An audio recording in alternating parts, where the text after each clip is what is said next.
तो 42 से कितनी बार में कटता? आप बोलते सर 1000 बार में कटता। 42 से कम 42 और 3 जीरो होता, मतलब 1000 बार में कटता अगर ये 42,000 होता तो। लेकिन 42,000 से कितना कम है? 42,000 से कितना कम है? तो आप बोलेंगे सर ये आपका कम है, आपका यहाँ पे ऐड करेंगे 78,700, मतलब कि 378 कम है। 300 क्या है मेरे भाई? 78 कम है। तो 378 को हम क्या करेंगे? 42 से डिवाइड कर देंगे। तो 42 से कितनी बार में जाएगा? तो आप बोलेंगे सर 42 से अगर हम इसे डिवाइड करते हैं तो यहाँ पे 6 बार में चला जाएगा, 6 चौका 24 हो जाएगा। 6 नहीं, ये चला जाएगा आपका लगभग 10 गुना से थोड़ा ही कम है ये, यानी 9 गुना है, डायरेक्ट 9 बार में कट जाएगा। 9 दूनी 18 हो जाएगा और 9 चौका 36 और 36 में 2 ऐड 36 और 1 37 हो जाएगा, यानी डायरेक्ट ही 9 बार में कट जाएगा। तो 9 बार में कट जाएगा तो 1000 में से 9 माइनस कर देंगे तो हमारे पास क्या आ जाएगा? 991 आ जाएगा। यानी हम कह सकते हैं कि डायरेक्ट जब हम इसको डिवाइड करेंगे तो ये 991 बार में कटेगा। कितनी बार में कटेगा? 991 बार में कटेगा। तो इसको फटाफट माइंड में अगर कैलकुलेशन करना है तो आप क्या कीजिए, कैसा तरीका अपनाइए। आप पहले देखिए कि आपको 42,000 होता तो 1000 बार में कटता, लेकिन उससे कितना कम है मेरे भाई? तो आप बोलेंगे सर उससे कम है ये 378 कम है। अब 378 को 42 से डिवाइड कीजिए तो 42 से कितनी बार में कट रहा है? 9 बार में कट रहा है। 9 दूनी 18, 9 चौका 36, 1 37, 9 बार में कट रहा है, मतलब 1000 में से 9 माइनस करेंगे तो 991 आएगा, यानी 42 से ये संख्या डायरेक्ट 991 बार में कट जाएगी। यानी एक वस्तु को उसने खरीदा इतना में और एक वस्तु उसने बेचा कितना में, तो इसके लिए हमें क्या करना पड़ेगा? इससे डिवाइड करना पड़ेगा, क्योंकि 35 वस्तु का विक्रय मूल्य है। तो जब हम इसे 35 से डिवाइड करेंगे तो अगर ये 35,000 होता तो कितनी बार में कटता? तो आप बोलते सर 1000 बार में कट जाता। लेकिन 35,000 से कितना ज्यादा है? तो आप बोलेंगे सर 35,000 से ज्यादा है 2, 3, 4, 5, यानी 2345 ज्यादा है। इसको भी क्या करेंगे? 35 से डिवाइड करेंगे। अब ये 35 से डिवाइड करेंगे तो 35 से लगभग ये चला जाएगा 5, 7 बार में नहीं जाएगा, 6 बार में जाएगा। ये कितनी बार में जाएगा? 6 बार में जाएगा। तो 6 पचे 30 हो जाएगा और 6 त्रिका 18, 210 हो जाएगा। 210 से कितना ज्यादा? 24 ज्यादा है। 24 का मतलब हो जाएगा आपको 245। 245 मतलब 7 बार में कट जाएगा, क्योंकि 7 पचे 35, 7 त्रिका 21 और 3 24 हो जाएगा। यानी कितनी बार में? 67 बार में कटेगा। तो 1000 में 67 ऐड कर देंगे तो 1000 हमारे पास 67 विक्रय मूल्य आ जाएगा एक वस्तु का। तो एक वस्तु का विक्रय मूल्य हमें पता चल गया। तो एक वस्तु पे हमें लाभ कितने का हुआ? तो दोनों के बीच का अंतर। तो मेरे भाई 67 ज्यादा है 1000 से और 9 कम है। 67 में 9 को ऐड करेंगे तो 76 हो जाएगा, यानी 76 रुपए का प्रॉफिट होता है एक वस्तु पे। और हमारे पास टोटल प्रॉफिट कितना दिया गया है? तो 3952 दिया गया है। अब हमें पता करना है कितनी वस्तु हमने बेची।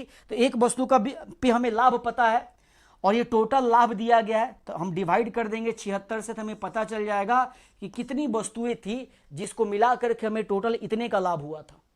हमें टोटल लाभ क्या हुआ था? 3952 का। और एक वस्तु पे लाभ कितना है? 76 का। तो एक वस्तु के लाभ से डिवाइड करेंगे तो टोटल वस्तु की संख्या आपको पता चल जाएगी।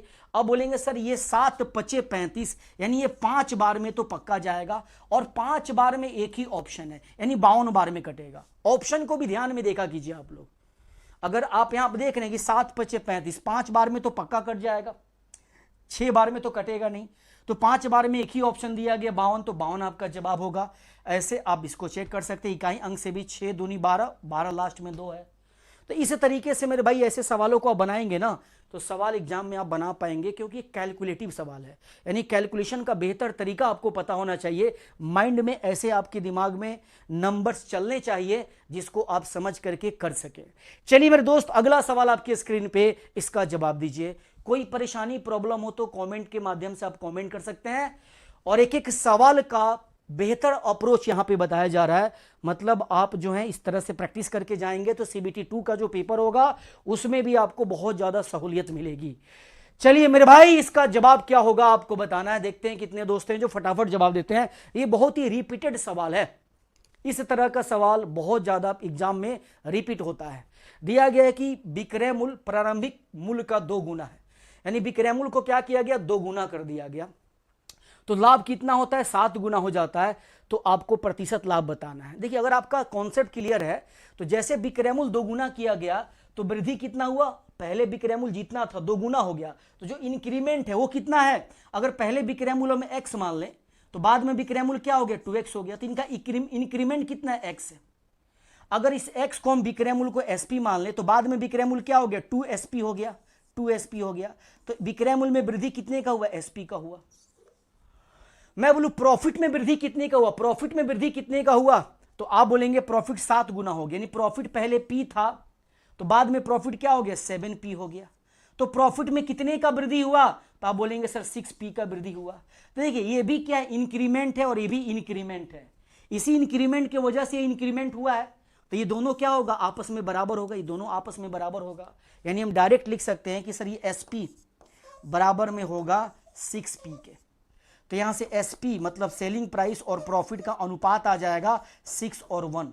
तो मेरे भाई अगर प्रॉफिट 1 है और विक्रय मूल्य 6 है तो क्रय मूल्य क्या होगा 5। तो क्रय मूल्य को नीचे लिखेंगे और प्रतिशत में बदलने के लिए 100 से गुना कर देंगे, जवाब में क्या आएगा 20% आएगा। 20% का प्रॉफिट हुआ है। कितने का प्रॉफिट हुआ है 20% का।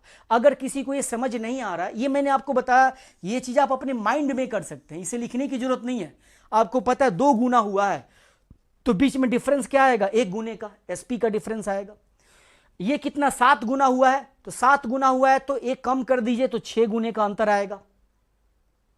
तो दोनों को बराबर कर दीजिए। तो डायरेक्ट ये चीज आपको लिखने की जरूरत नहीं है, ये चीज मैं आपको समझा रहा हूं कि आप डायरेक्ट ये चीज लिख सकते हैं कि इधर जो वृद्धि है इंक्रीमेंट है वो इधर की इंक्रीमेंट के बराबर होगा। जब दोनों बराबर होगा तो यहां से एसपी और प्रॉफिट का रेशियो आ जाएगा। अगर समझ नहीं आ रहा है तो मैं एक बार डिटेल में आपको समझा दे रहा हूं, बट आप कोशिश करेंगे इसी तरह प्रैक्टिस करने का। देखिए मैं समझा रहा हूं, जैसे मान लीजिए किसी वस्तु का क्रय मूल्य कुछ था हमें पता नहीं है, इसका विक्रय मूल्य कुछ था वो भी पता नहीं है। अब विक्रय मूल्य आपका उतना ही रहता है लेकिन विक्रय मूल्य 2 गुना हो जाता है। विक्रय मूल्य 2 गुना हो गया मेरे भाई। पहले कुछ प्रॉफिट हो रहा था, प्रॉफिट मान लीजिए p हो रहा था, अब प्रॉफिट क्या हो रहा है पहले के प्रॉफिट का 7 गुना हो जा रहा है 7p हो जा रहा है।